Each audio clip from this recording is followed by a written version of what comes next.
حضرت ابو ہریرہ رضی اللہ تعالیٰ عنہ سے مروی حضور کا یہ فرمان بھی سنیے جو صحیح بخاری مسلم میں ہے، من صام رمضان ایمانا و احتسابا غفر له ما تقدم من ذنبہ، جو محاسبہ نفس کے ساتھ اور ایمان کے ساتھ روزے رکھتا ہے اللہ تعالیٰ اس کے پچھلے سارے گناہ معاف فرما دیتا، اس کے دامن پہ گناہ کا ایک دھبا بھی باقی نہیں رہتا۔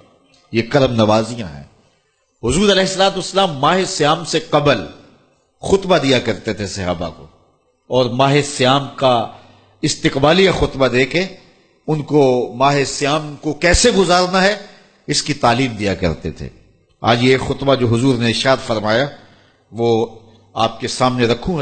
حضور نے ارشاد فرمایا، لوگو تمہارے اوپر ایک مہینہ جلوہ فراز ہو رہا ہے جو بہت بڑا مہینہ ہے، بڑا عظیم مہینہ ہے، جو مبارک مہینہ ہے۔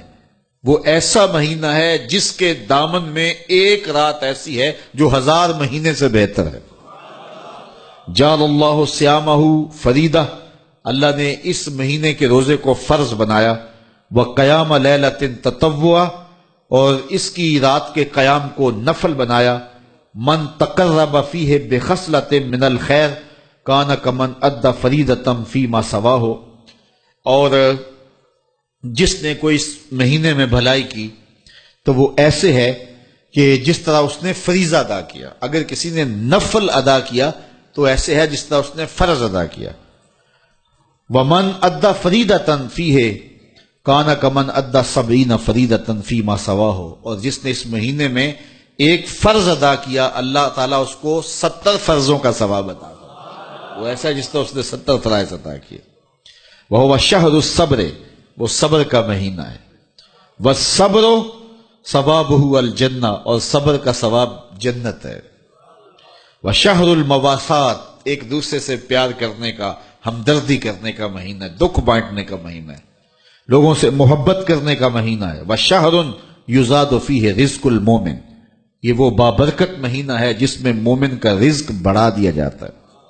من فطر فیہ صائمہ، جس نے اس مہینے کے اندر افطار کروایا کسی شخص کو، روزہ دار کو، کان لہ مغفرۃ لذنوبہ، اللہ تعالیٰ اس کے گناہ معاف فرما دے گا اور اس کو جہنم کی آگ سے آزاد کر دے گا۔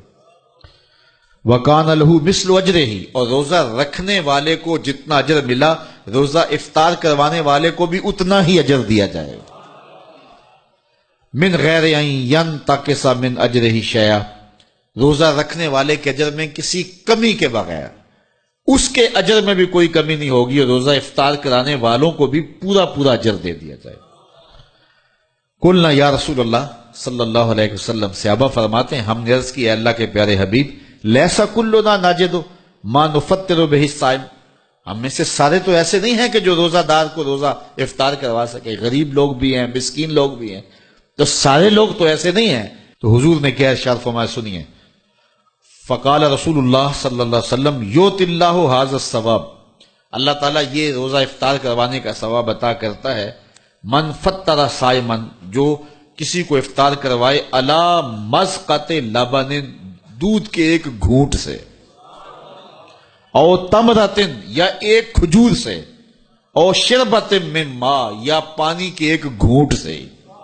لازمی نہیں ہے کہ بہت سموسے پکوڑے بہت کچھ پڑے ہوئے ہوں اور بڑی فرنیاں شرنیاں ہوں، نہیں، اگر صرف ایک گھونٹ پانی کا پلا دیا، ایک لسی کا گھونٹ پلا دیا، ایک کھجور کھلا دی، تو حضور نے ارشاد فرمایا اللہ اس کو بھی پورا روزہ افطار کرنے کا ثواب عطا فرمائے۔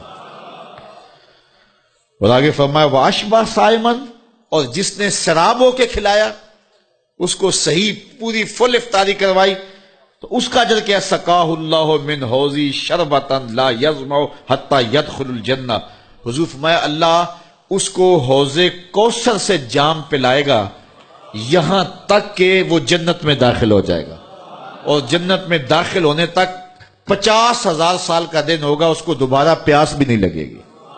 جب جام کوثر مل گیا، جس نے ایک گھونٹ میں پی لیا، اس کو پھر پورا حشر کا دن پیاس نہیں لگے گی۔ وَهُوَ شَهْرٌ أَوَّلُهُ رَحْمَةٌ، فرمایا یہ وہ مہینہ ہے جس کا پہلا عشرہ رحمت ہے۔ وَأَوْسَطُهُ مَغْفِرَةٌ، اور جس کا درمیان والا حصہ مغفرت ہے۔ وَآخِرُهُ عِتْقٌ مِّنَ النَّارِ، اور آخری عشرہ جہنم سے آزادی کا پروانہ ہے۔ اور آگے ارشاد فرمایا وَمَنْ خَفَّفَ عَنْ مَمْلُوكِهِ فِيهِ، جس نے اپنے مزدور کو، اپنے غلام کو، اپنے ملازم کو، اپنے ماتحت کو نرمی کی، اس سے تھوڑا کام لیا، غفر اللہ لہو وآتقہ من النار، اللہ اس کے گناہ بھی بخش دے گا اور اس کو جہنم کی آگ سے آزادی بھی عطا فرمائے۔ تو یہ وہ بابرکت مہینہ ہے جو اللہ کی رحمتوں اور کرم نوازیوں کا نور ہے۔ حضور علیہ الصلوۃ والسلام نے ارشاد فرمایا لکل شیء زکوٰۃ وزکوٰۃ الجسد الصوم، ہر شے کی زکوٰۃ ہوتی ہے، جسم کی زکوٰۃ روزہ ہے۔